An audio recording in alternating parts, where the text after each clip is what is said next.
Hey, it's your tutor Courtney Waterman, lover of anime, manga, and math. And this is another session of Tutor Me Senpai.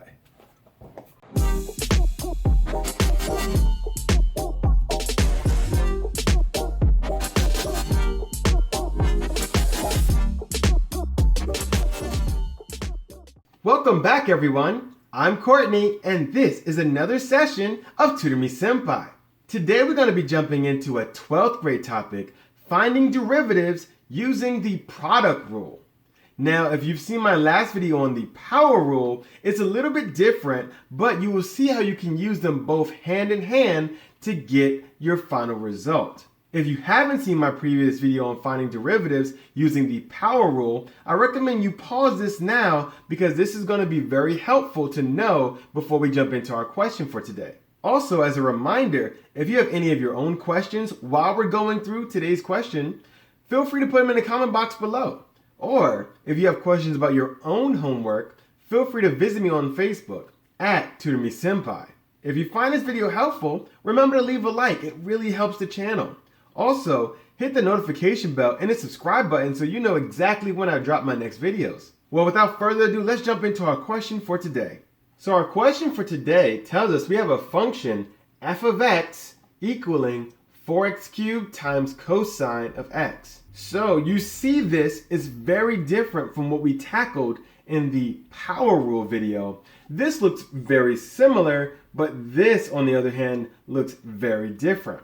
This is what we would need a rule called the product rule. Now, it gets its name because this is a product, multiplication. There's multiplication combining these two functions, so we're going to need something to take that into account because simply doing derivative of everything is not going to work. So because this function is a product of two separate functions, we can actually rewrite this f of x as some function g of x times some function h of x. Two functions here, you have two functions here. Over here, you can write g of x equals 4x cubed and h of x equals cosine of x. Now this is the same thing you have up here, except we're going to be substituting these placeholders in for the actual functions. Now I don't want you to fall into the trap thinking that f prime of x is simply going to be g prime of x, whatever the derivative of g of x is, times h prime of x. This is not the correct answer. So don't do that. F of x, if it equals g of x times h of x, two functions, you can't simply find a derivative of both functions and multiply them together. That does not give you f prime of x. Instead, you're going to need to do something like this. If we have f of x equaling g of x times h of x, you're going to write g of x, h of x, plus g of x, h of x. This will be my first step. Write whatever this is twice. G of x times h of x plus g of x times h of x. Write it twice, right? Especially if we're just focusing on the function notation and not the actual functions that we're dealing with. Do this, because then you can put the primes in the prime locations. So for the first product, the first function gets the prime. So you find a derivative of the first function multiplied by the original of the second function. For the second product, the second function gets the prime. So you find the product of the original g of x times the derivative of h of x. So you see that both of them get a turn holding the prime, but you have to put them in the right spot. You can keep going in this notation. Let's say f of x was the product of three functions. So instead of just g of x times h of x, we had a k of x. You would simply start the same way. Write g of x times h of x times k of x. Add that to g of x times h of x times k of x. Add it to g of x times h of x times k of x. You're going to need as many sums as you have functions because each function needs a term holding the prime. So for the first product, we're going to give the first function the prime. For the second product, we're going to give the second function the prime. And for the third product, we're going to give the third function the prime. So in this case, you see each product has only one derivative that you're finding at a time. And then you multiply the originals of whatever's left. So in this case, the g of x, we find its derivative, but multiply it by the originals of h of x and k of x. In this case, we leave g of x, we find a derivative of h of x, and we multiply it to k of x as well. In this case, we leave the first two functions, g of x and h of x, and we multiply them to the derivative of k of x. So no matter how many functions are multiplied together, if you keep this notation and you write it out beforehand, you will always know to simply shift the prime down the function line as you're adding more and more functions to it. So let's use this knowledge here to solve our question. So I want to start from one step above this.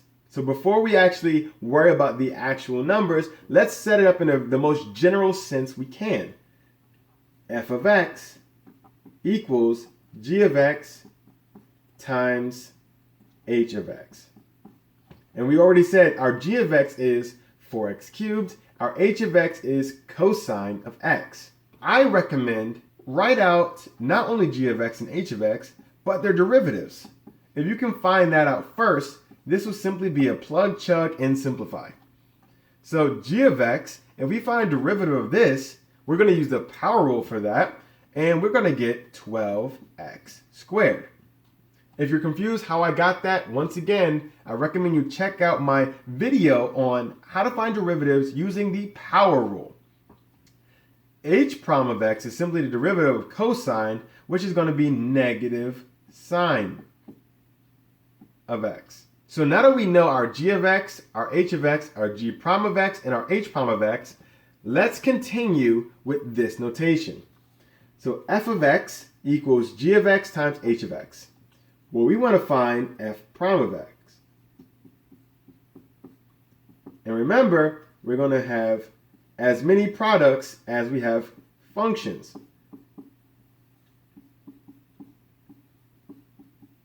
We have two functions, so we have two sets of products, right? And we start with the first one on the first product and the second one for the second product.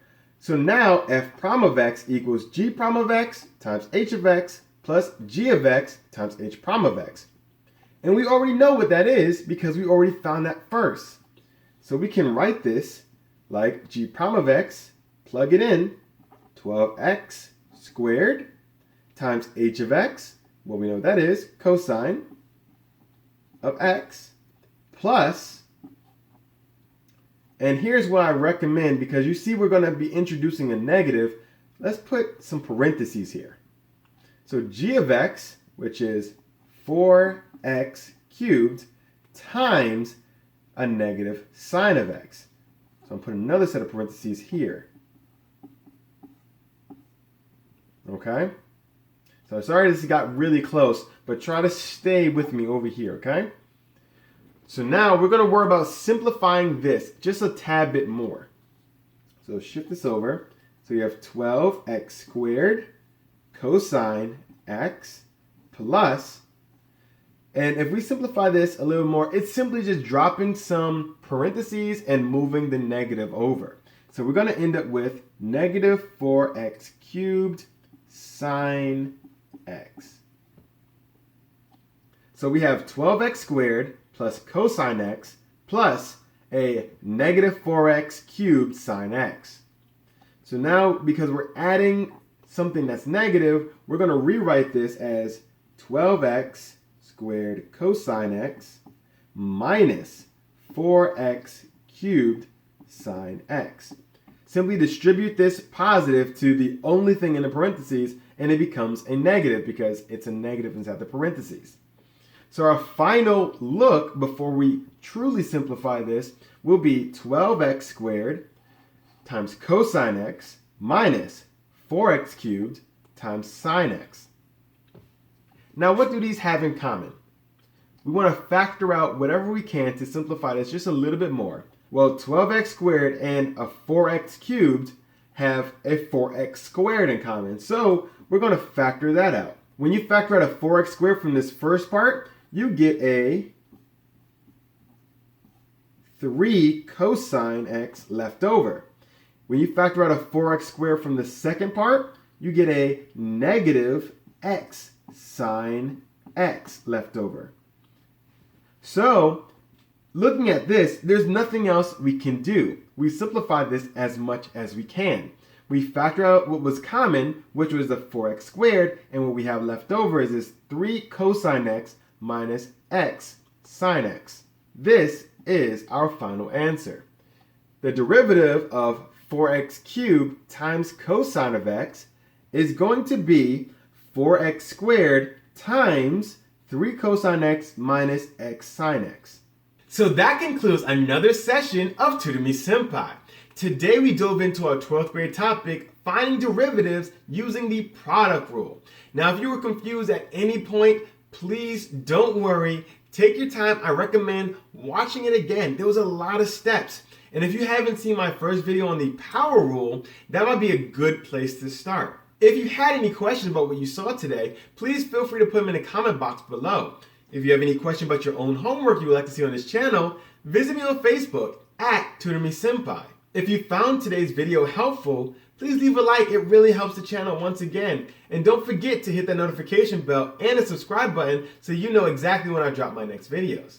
I just want to remind you, don't get discouraged if any of this becomes too difficult at first glance. Derivatives have a lot of moving parts, and a lot of them are interchangeable. So it really takes you building on knowledge that you already have. So take your time, get the knowledge you need, and then the next step should be a lot easier, I promise. Well, that's all the time I have for today. I really hope this helped with your homework, and I'm looking forward to seeing you again next time. I'm Courtney, and this has been another session of Tutor Me Senpai.